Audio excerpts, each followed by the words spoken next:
நம்ம இப்போ முட்டை பொடி மாஸ் பண்ண போகிறோம். அதுக்கு தேவையான பொருள் ஒரு பெரிய வெங்காயம் 1, 2 பச்சை மிளகாய், கருவேப்பிலை ஒரு கொத்து, ஒரு தக்காளி பழம், 5 முட்டை. இப்போ ஸ்டவ் ஆன் பண்ணி சட்டி வச்சுருக்குறேங்க, காயிட்டோம்.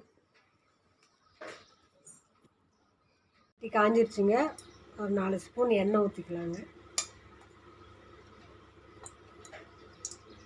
எண்ணெய் சூடேறட்டுங்க.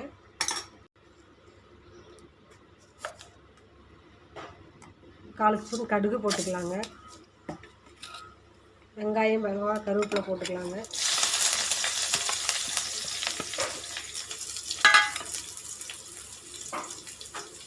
வெங்காயம் வதக்கிக்கலாங்க.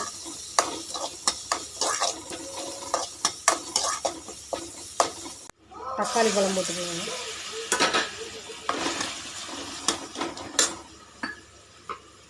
கல்லுப்பு கொஞ்சம் போட்டுக்கோங்க.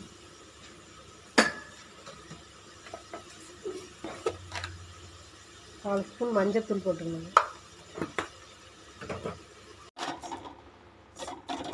தக்காளி பழம் வதக்கிக்கலாங்க.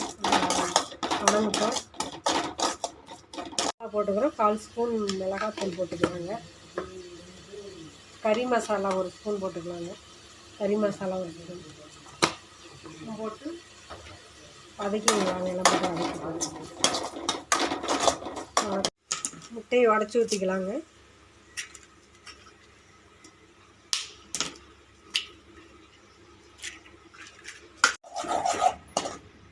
பொடி மாஸ் ரெடி ஆகிடுச்சுங்க. முட்டை பொடி மாஸ் உங்களுக்கு பிடிச்சிருந்தா லைக் பண்ணுங்கள், ஷேர் பண்ணுங்கள், சப்ஸ்கிரைப் பண்ணுங்கள்.